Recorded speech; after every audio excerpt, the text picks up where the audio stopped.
May Allah subhanahu wa ta'ala help us to be in marriage. Amen. Now we are going to talk about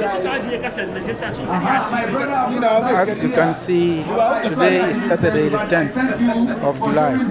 It happens to be my birthday, and it fell on a day when they said a Quran reading for one of the most pious and leaders of the Tijaniya movement, who is called Sheikh Salis Shaban, who died about a month ago. They are making the dua today in the Masjid, which the dua they fell on my birthday. So one couldn't have spent a birthday in a better way than this. So we are at the Masjid right now, and I'm so grateful to Allah for my birthday to fall on such a great day. Allahu Akbar. As you can hear, the Imam is speaking in the Ghanaian West African Masjid in Birmingham, United Kingdom. Allahu Akbar. Ajia Jamila, the wife of Mala Rabu, she gave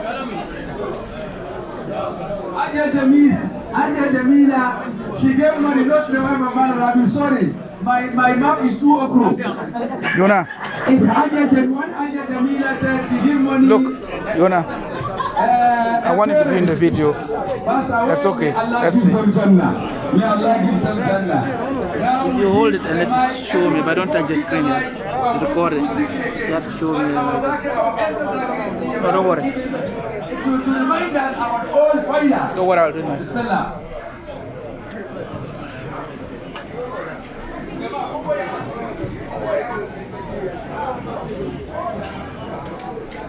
اللهم صل على سيدنا محمد الفاتح لما أولك والقاتل لما سبقنا سواق بالحق والهادي إلى صراطك المستقيم وعلى آله حق قدر المختار العظيم سبحان ربك رب العزة عما يصفون وسلام على المرسلين والحمد لله رب العالمين.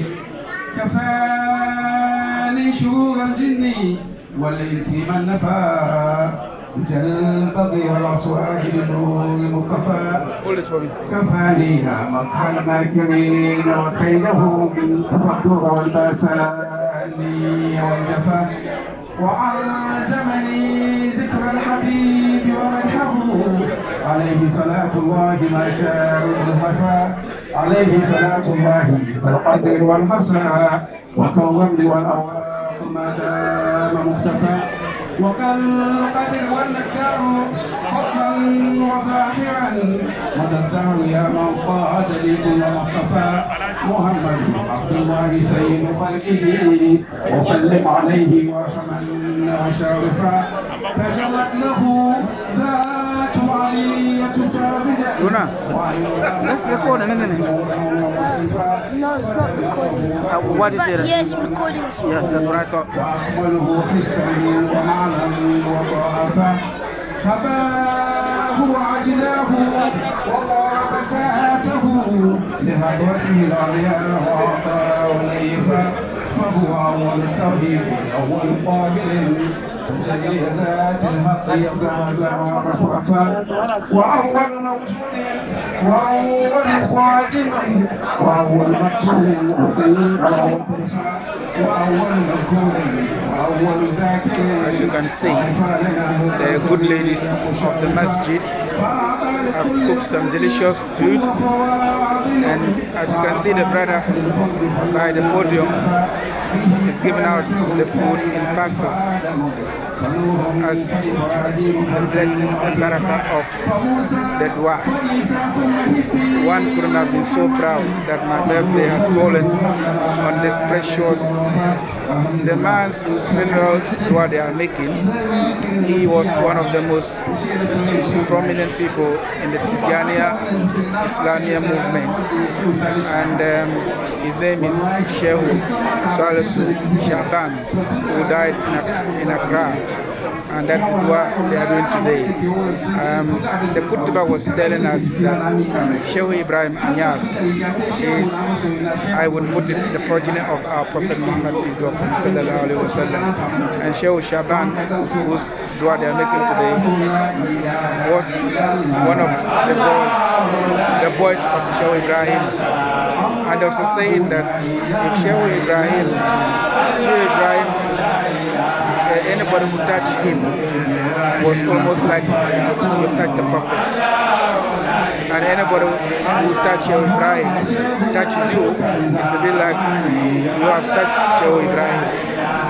And this man, Sheikh Shaban, is the one who ordained me into the Ghanaian movement. And I touched him. That means, inshallah, God willing, I've touched Sheikh Ibrahim. And he has been touched by the Prophet Muhammad, peace be upon him, sallallahu alaihi wasallam. So my birthday, falling on this remarkable man, Alhamdulillah. I even had a dream, and Sheikh Shaban, he took me somewhere like in Medina. After I took the ordainment from him in this masjid about 3 years ago, 2 years ago. Inshallah. Very grateful to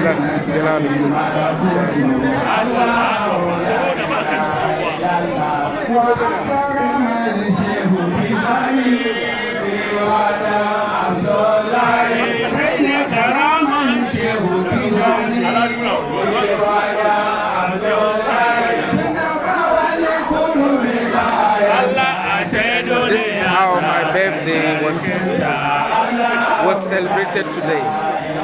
What a way to celebrate a birthday. As people who know me would have noticed, well, my children know that I don't celebrate birthday the way everybody celebrates. I don't mean it's wrong, but I think that it's not the sunnah of the Prophet. Nevertheless, it's not a sin. So the first time I've had a good birthday celebration is today, which was Edward set up for the demise or the death of Sheikh Salis Shaban, who was the son or the boy of Sheikh Ibrahim Anyas. Allahu Akbar. My birthday. In fact, there's two of us. The brother-in-law of our Imam, it's also called Salisu. His birthday fell on today as well. What a remarkable way to celebrate your birthday. Allahu Akbar, Allahu Akbar. As you can see, full of excitement. The reading of the Quran, dhikr has been done. All the sheikhs, Tijaniya sheikhs, mashallah. I'm very, very grateful. I'm there with my son, Yuna. Yuna, look. Okay, so you're in the video. Alright. The excitement is overwhelming. And I'm so grateful to Allah for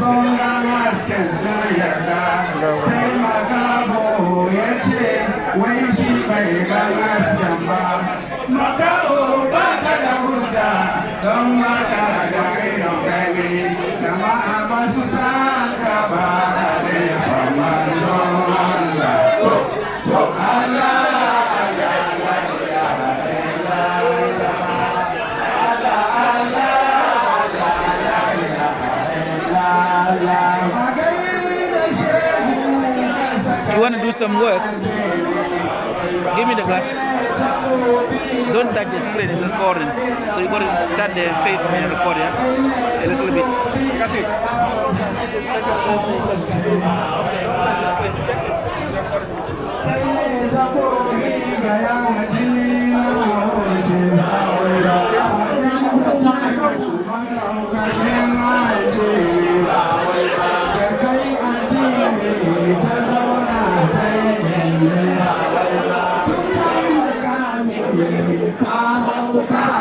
Don't press the screen.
Assalamu alaikum.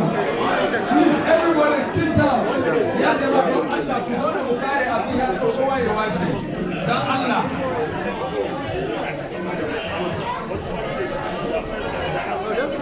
What, it stopped? No, Huh? I was zooming in more. Oh, okay. If you stop it, you're out of the video.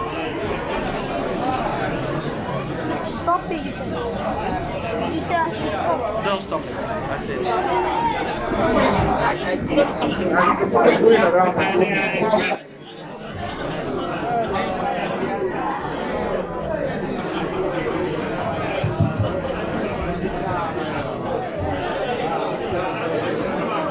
Assalamu alaikum.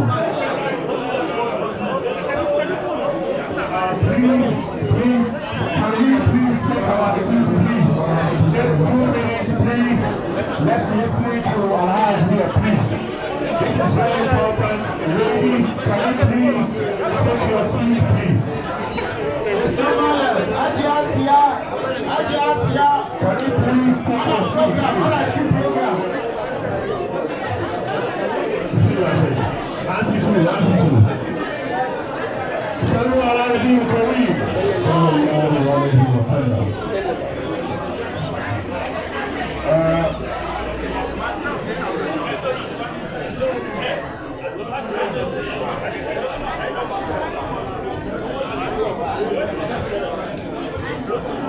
Shehu, kai muke so ka nuna. Tun jiya kake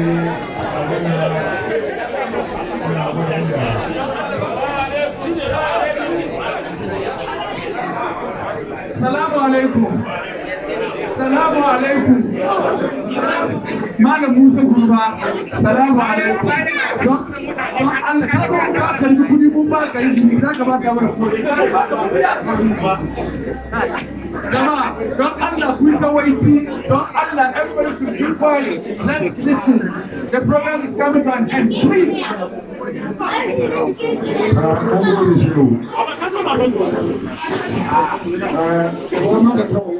Jiya ka yi magana game da batun hidima. Gaskiya ne. Mutanen London mun iya hidima. Kuma mutanen London gabaki daya masoyan Sheikh Ibrahim Niyas masoya ne kuma wanda duk sun kasan ko yaro ne yana kaunar Sheikh Ibrahim suna son sa. To ina ji duk da muka yi rashin shehu wannan ba ta zauna ba. Muna nan muna tambaya yaushe Allah zai kawo mana shehu Fati. Ya so mu kawo da shi, mu yi kuka, mu yi murna, mu yi ma Allah godiya. Ina ji tun jiya ne Allah sa lokaci ya yi zuwa yau. To wannan ne ga baki ɗaya ta taso. Ta taso ba wanda muka bari baya. Domin wani lokaci ana cewa wai iyayenmu iyayenmu na hidima. Ka ji batun Shehu Fatuna magana game da kakanni da menene. Wallahi hidiman da mu ɗan zamani ke yi iyayen ba su yi ba. Son da muke ma shahannanmu iyayenmu sun yi, amma ku duba ku gani irin masu Shehu Ibrahim ba.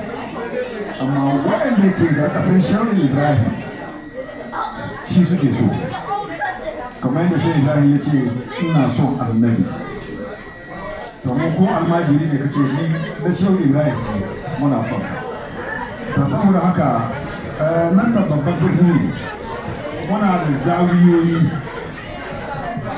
dama da hagu dukkanmu da manyanmu da ƙananan mun taso muna cikin birnin Birmingham.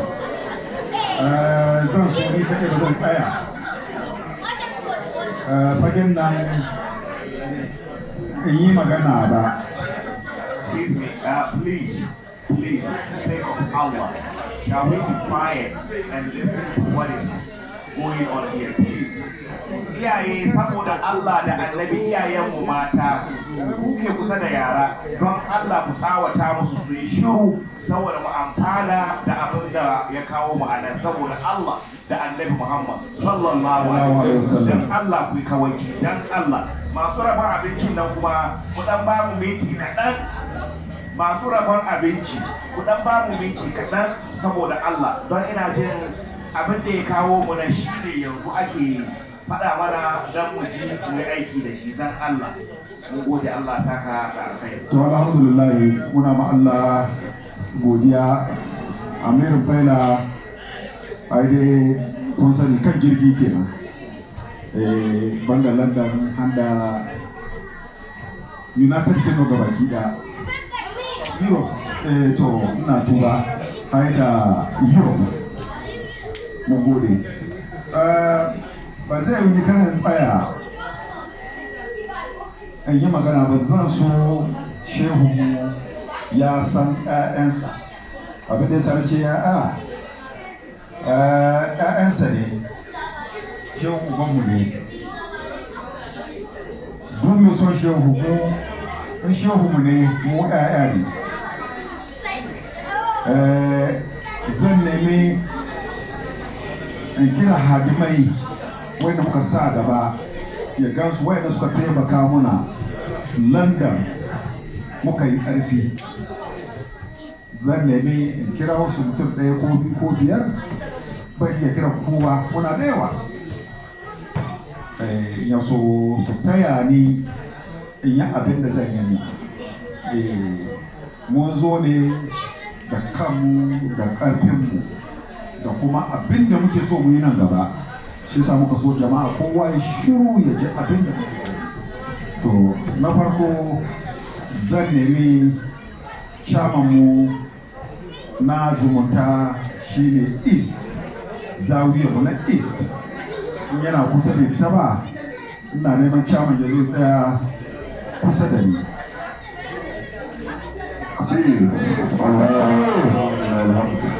Da shi da sarkin failan mu na East duka suna neman zo tsaya kusa da to idan na ce zan kira Amir ya yi nauyi na so waɗanda ya sa aiki suka yi mana hidima su tsaya kusa da mu bar shi zaune in kuma ya so ya taso ne a ƙarshe don shehu ya ce akwai mata waɗanda suke neman maza watakila ya iya taso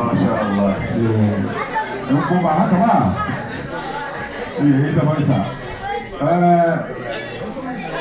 Na hadimin nan ɗan maji wani mutum sa rajiya zan zo shi ma zai tsaya kusa da ni. A takbiru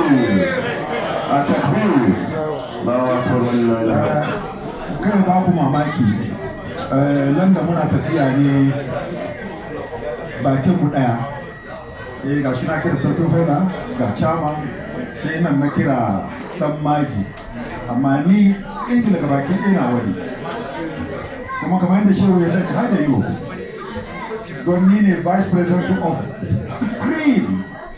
Supreme Council of Tijaniya Council of Europe. Ashe duka kowa na wani. Alhamdulillah. Muna ma Allah albarkaci Amerika.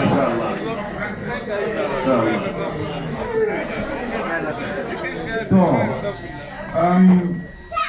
mun so mu yi square na sakiya. Mun iya kiran mai girma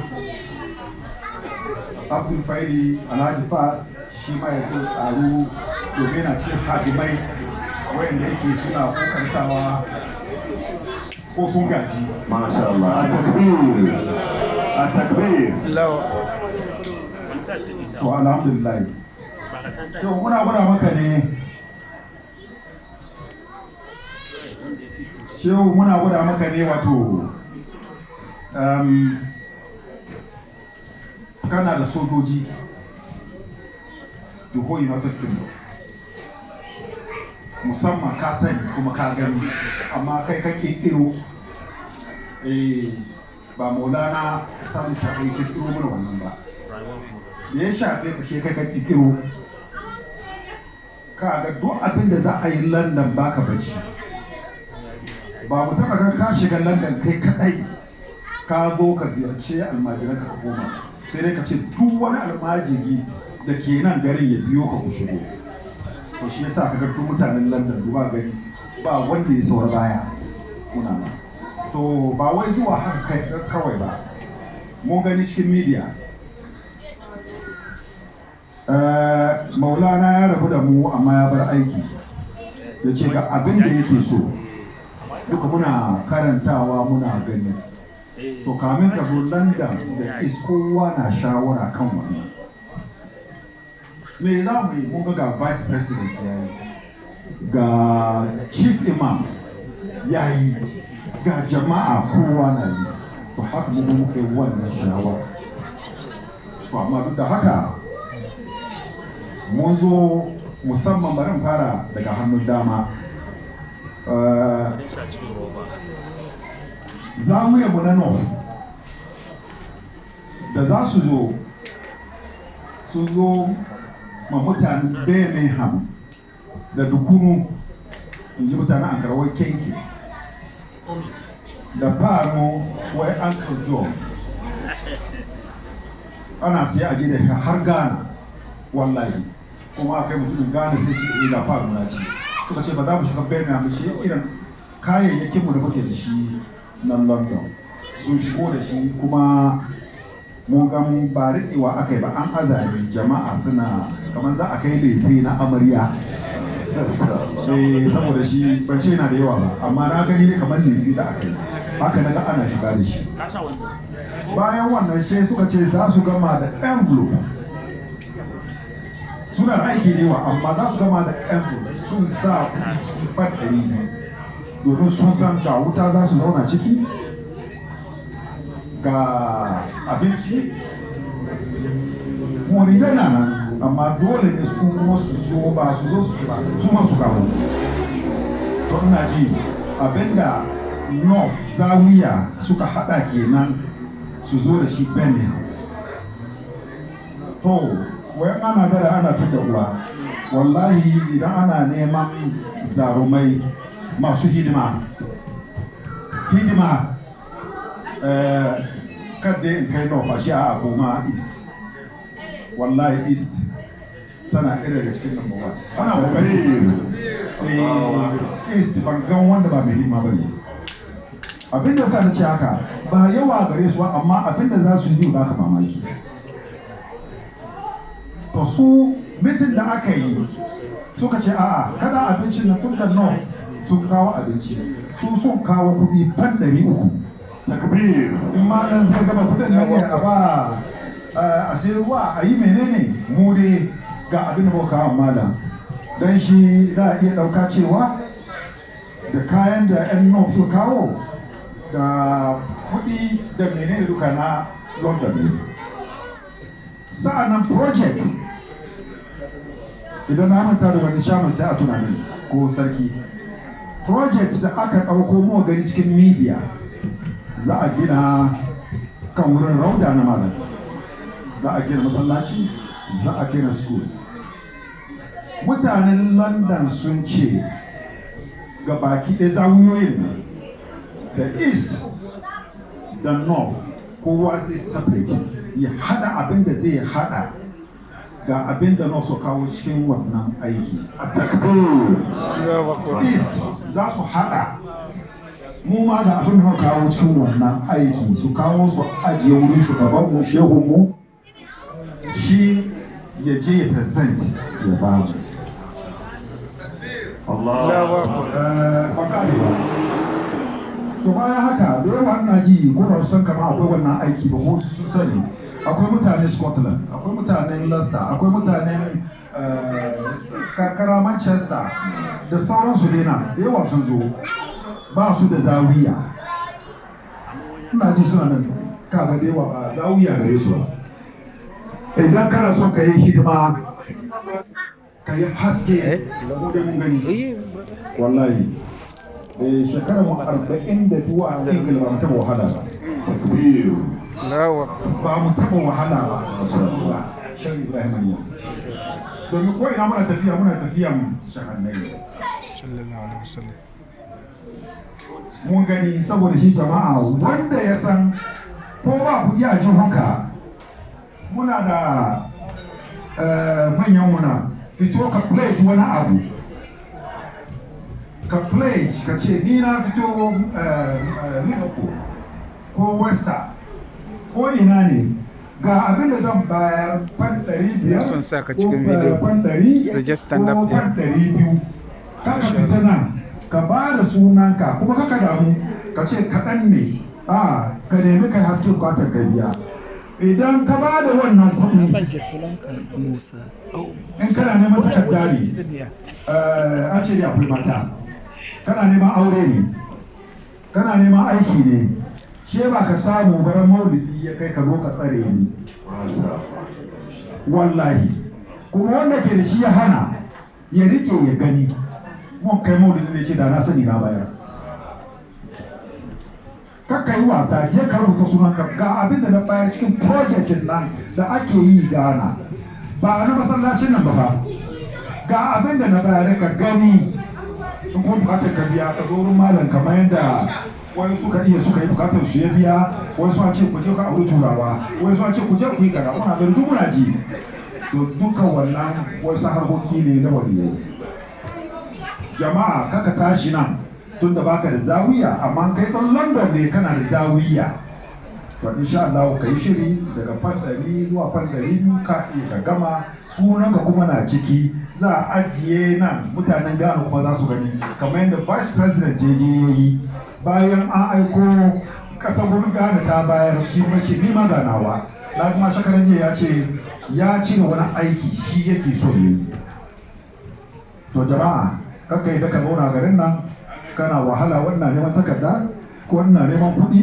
ko wannan neman kaza ba da abin da za ka bayar saboda shehu Ibrahim a je a gina wurin nan na mun zo bukatar ka bai biya ba kaka ga wani shehu ka zo wuri na ka ce ba kai ka tsara kana ta mana daɗin baki mun kai kaza mun yi kaza ba wallahi zo gaya mi an kuma ka samu zo gaya mu shehu an kira mu an gaya muna a takaice abinda kashe da zan iya yi kenan wanda bai da zawiya ya yi kokari kada ya fita nan ya rubuta sunansa amma duk wani dallan da ya yi shiri yadda shehu Ibrahim muna yara muke yawo da irin can suna ƙanana ga masu kuɗi Najeriya su ɗan tasuwa ne da za su gina masallaci shehu Ibrahim ce a ba su almajirai na za su gina lokacin mu matasa ne wallahi muke yawo da can suna kasuwa muna yawo gashi tima ubansa mahaifinsa gashi nan mu ne muke yawo mu je wurin mata Allah saka ma mata an advice ko da ke muna ciki muna yi mu da mata ke aiki London amma kuma bai mai sun sake gaya mana kan ku bar mata baya mata su ke ba mazajen su kuɗi kuma sa ake da shi ya suna wurin kauna masu da shinkafa masu da shi mu bi da an sassa mata su fi bayarwa sai da bai da kuɗi amma shi ya an shi ya ba mata wallahi kuma shi kai na gida duk dan shawo Ibrahim da ke kuma shi na da gida ga dai mutane kuma kuce min wani bai da gida don Allah gwada min mutum daya in so gwada muku dalilin da bai gina gida ba ba wanda ya gwada mini a kuma si duk mutum na da gida ko bai da aiki ɗauki yake yi unguwa ya kina sunan unguwar yati na aka haifi bawan Allah nan da wani su ma ina ji amma wannan ne na aka haife shi shehu ibrahim almajiri su a shi unguwan kan gaba shi da to saboda shi da ma kan wani ya fita nan bai rubuta sunansa ba karka damu abin da za ka bayar yan istire su yi shiri ko da mun san halin su mu kuma yan nan kuma yi shiri ko da kun san halin mu to ba zan tsawaita magana na ba ina ma mutane godiya yadda aka yi shuru aka yi kawai aka respect taron mun nan wallahi muna ma mutane godiya mun gode musamman malam Allah ya saka da haira an anshe mu yadda muke so ko kuma mun zo mun yi makoki na shehu mun munna muna munna ba wanda ya zo nan ya ce ya zo cikin damuwa to na iya tsayawa da magana na ban sani ba gaskiya chairman ne na east ai na ga muku irin hidiman su wa alhaji ga ne kan fa kai mutum kudi ba a baka kudi ba hakun ga halayen shi to gashi amma wallahi ban kida na yi yanzu wani ka gani no shi ka tabbe su amma kun gani ai gaba da sama bukuta takbir to wannan envelope guda biyu daya mai nauyin da ina ji na east ne haka kuma za a kawo kudin project na masallaci kuma mun yadda mun yi tunda amirin faila na gaban mu yana gaban mu kuma shehu ya ɗauki hannu ya ɗora a kansa ko da yake ya ce na a shehu wani mun yadda wannan babban envelope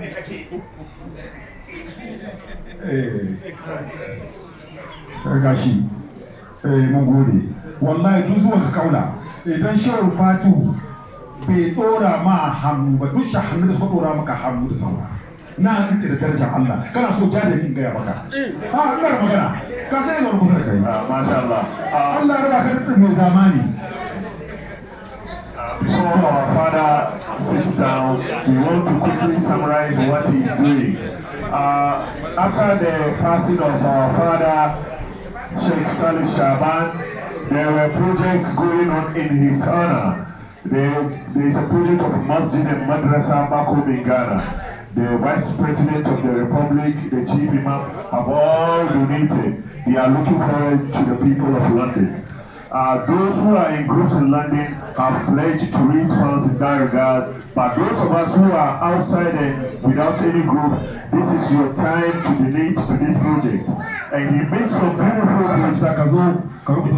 He said, if you don't even have anything on you, make a pledge to that. And by next year, if your wish doesn't come to pass, come and ask him, and he will tell you why. Inshallah, this project is like Sadaqat Jariyah. They are waiting and looking upon us, the people of England, to raise some substantial funds for that project of Madrasa and Masjid in his honor. So this is why he's here. So the floor is open. If you have a pledge or any donation, you are welcome, inshallah.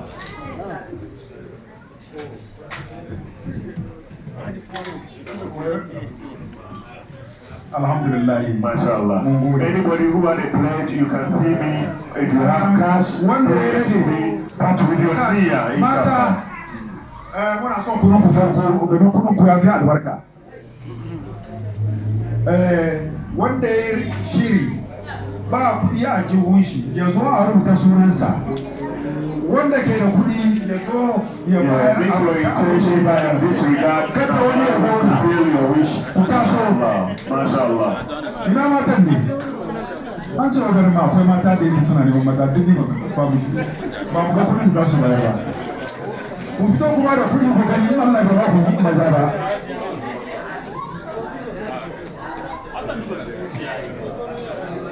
MashaAllah. Allah saka da alkhairi mu gode inshallah. Now we give our barrister is a senior fellow in our Zawiya. Barrister, wallahi, the first day Sheikh saw him, Sheikh liked him. And he told me, no, Sheikh didn't like me because you don't know. Me and Sheikh, there is a connection, but you don't know. That's what he told me. So, inshallah, I want to give him, inshallah, to say a few words before we conclude. inshallah.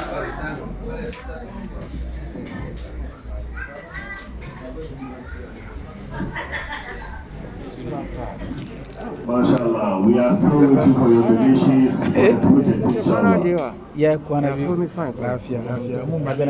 okay. اللهم صل على سيدنا محمد الفاتح لما أغلق والكاتب لمن سبق ناصر الحق والهادي إلى صراطك المستقيم وعلى آله حق قدره ومقداره العظيم. It's so unfortunate that I can't speak Hausa, but I have the voice of every German present here today, which invariably means that I'm able to communicate in Hausa. Also, I would like to speak in the English and speak in Hausa so that everybody will benefit from the meeting. What I'm going to say about our Sheikh Muhammad Shaba. We are here today to celebrate him. That is what we have in our own thoughts and what we think we believe in, because we were invited to be here. This is not true. We are here for the purpose of ourselves, because we are all in the same mind with the Sheikh Muhammad Shaba. Everybody has been speaking about him. I've had a lot of comments, even right from the time I came in. And Alhamdulillah,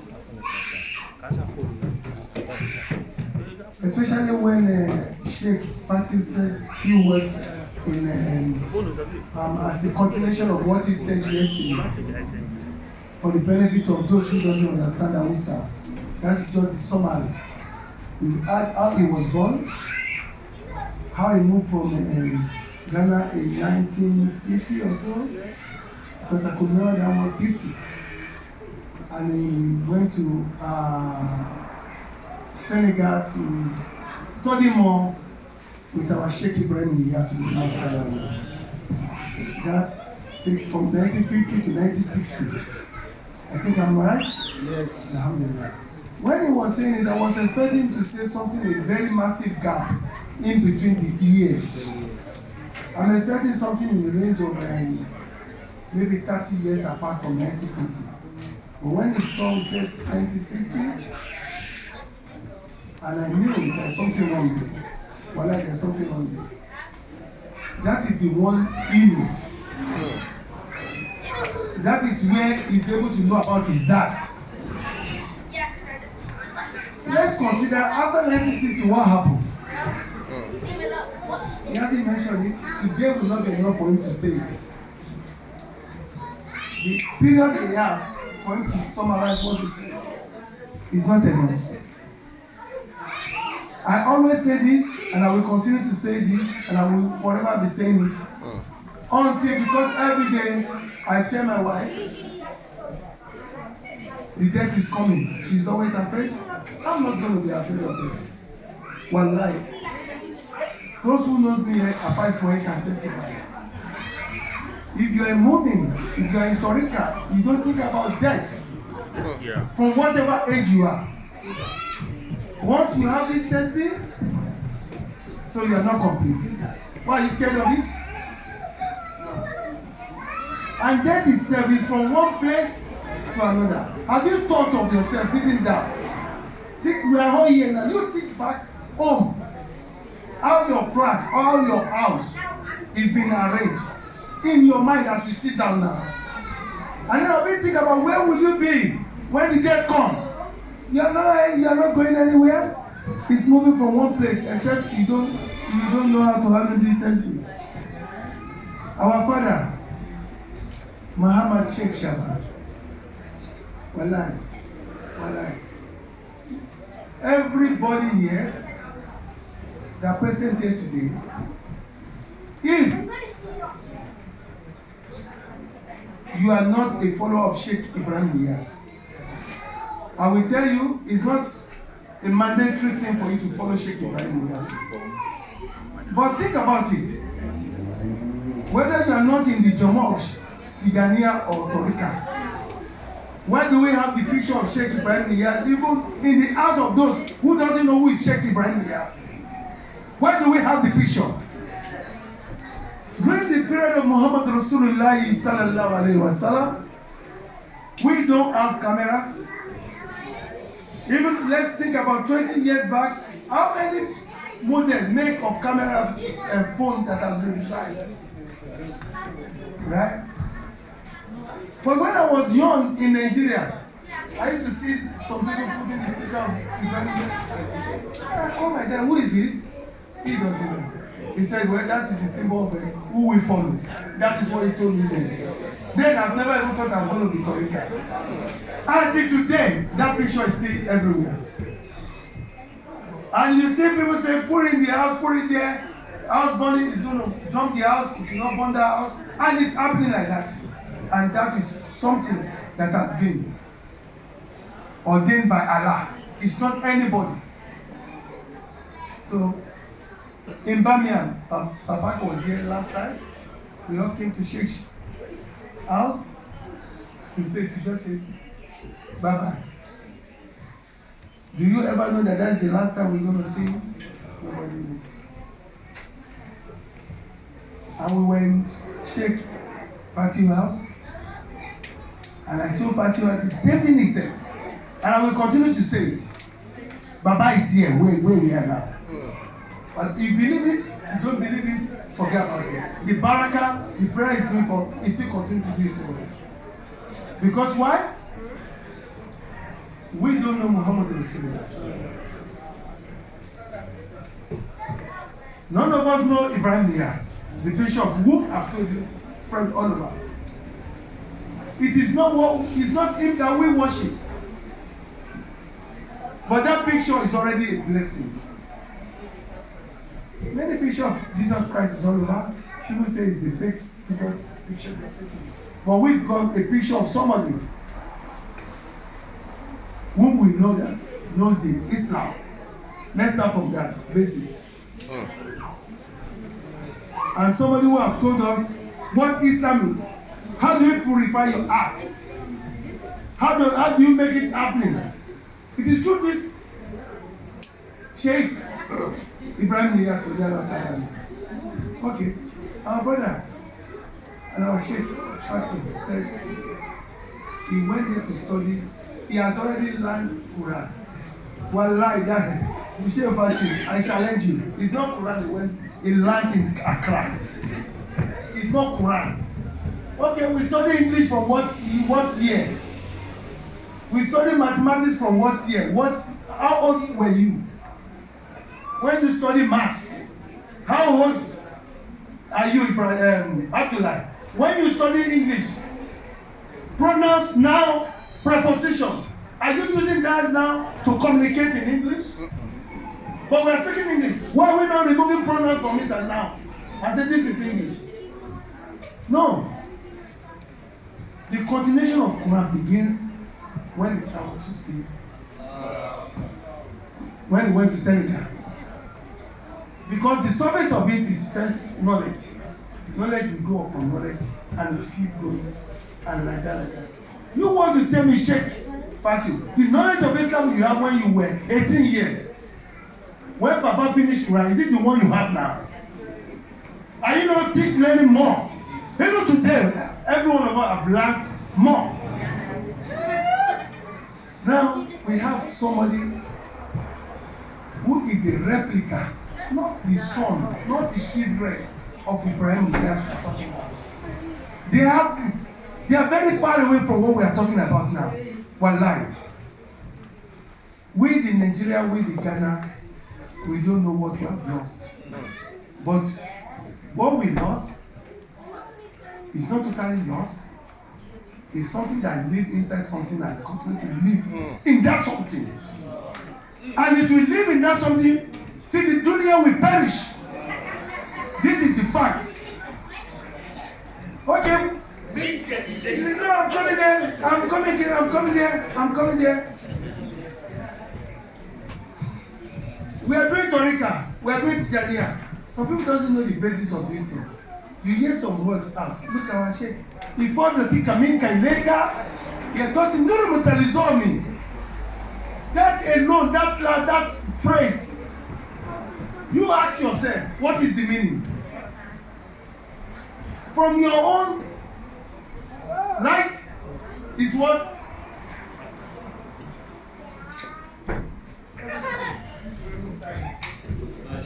When you know how to mix it together, you take your mind and mix it and say, now, Bismillah.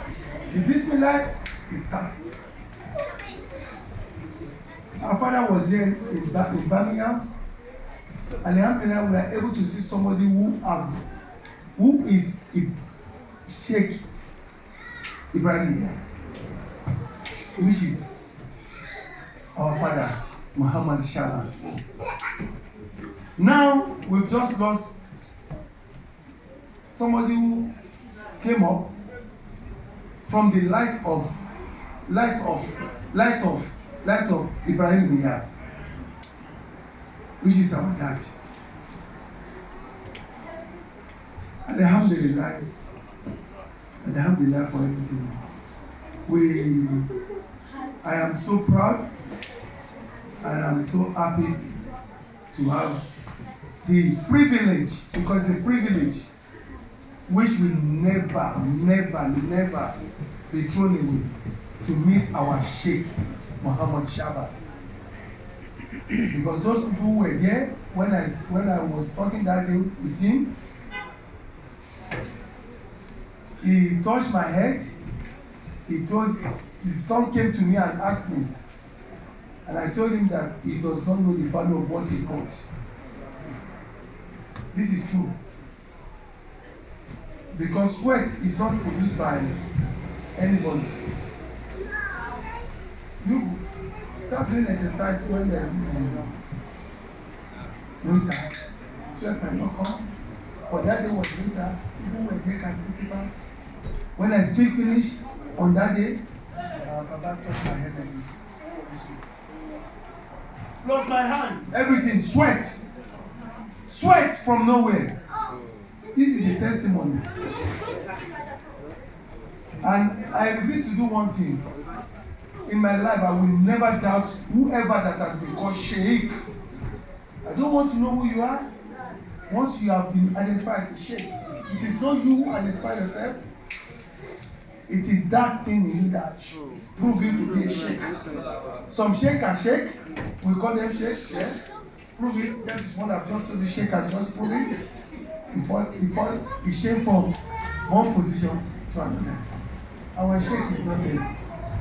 And when the death was announced, I passed message on the Ghanaian group several times.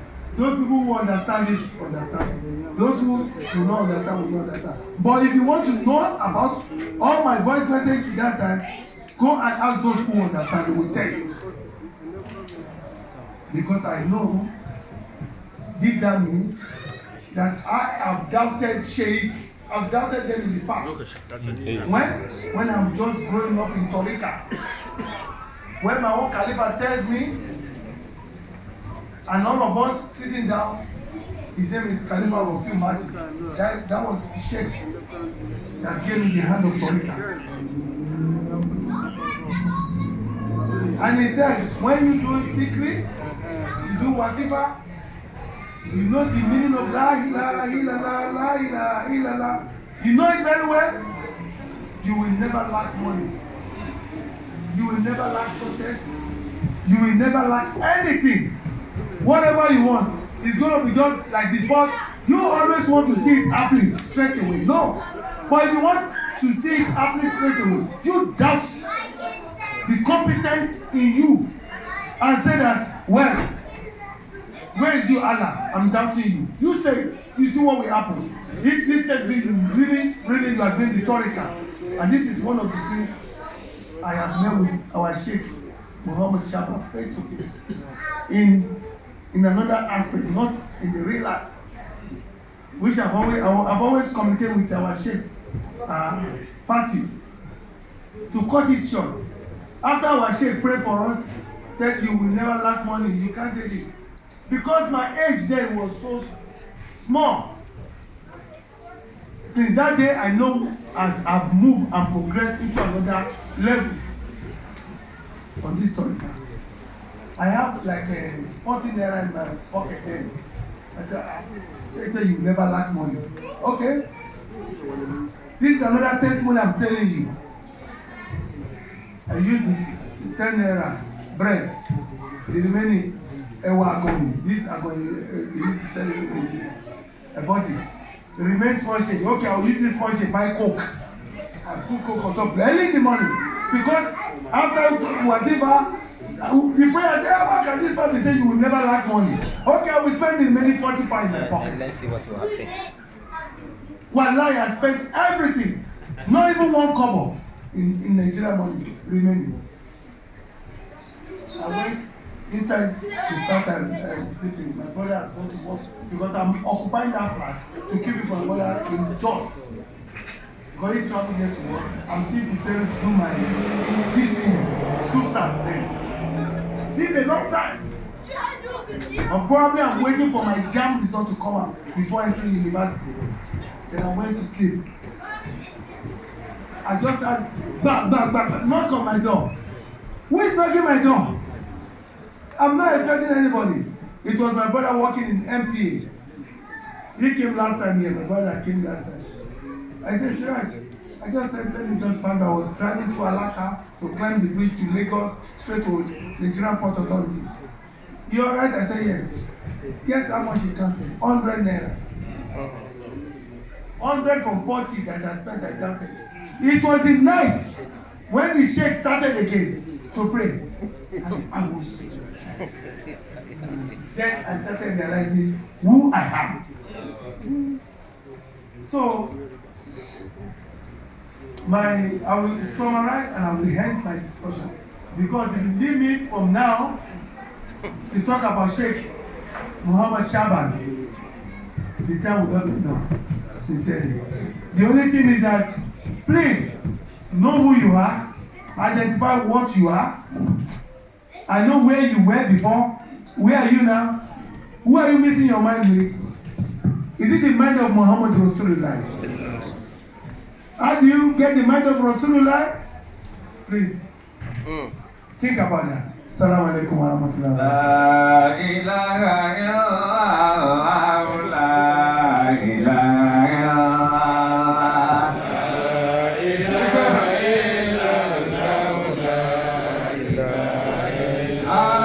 تذكرت أياما مدت كنت عنده وكان أخي من قبل ثالث يومد لا إله إلا الله لا إله إلا الله فإنك شمس والكرام الكواكب وإنك بحر العلم والكل وارد لا إله إلا الله لا إله إلا الله على زيت جيري هل يرى الناس ما نرى على شيئنا هذا فلست أفندد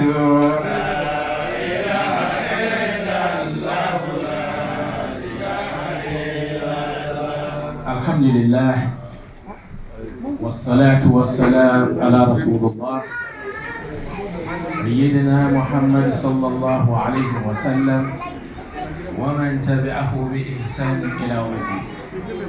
Yan uwa al'ummar musulmai, wa'anda Allah ya kira mu cikin ikonsa, muka hallari wannan ta'aziyya na shehunmu, babanmu, waliyinmu, wa'anda idonmu ya nuna mana sahabbai na Shehi Ibrahim Niyas a ƙasanmu Ghana.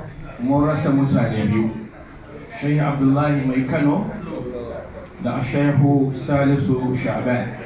Allahumma ikfirhu wa rahmuhu wa rahmina ba'da. Dukkan muridan na shehu wa'anda muka kama tazba ana yi wannan magana zan ƙara nana tashi saboda Allah da annabi. Tasbahan nan da muka kama muna yin shi saboda Allah ne ba don mutum ba. Lan tanalul birra hatta tunfiqu mimma tuhibbu. Mu gane wannan lalle abinda ya zamo alheri ga dan uwanka yakan zamo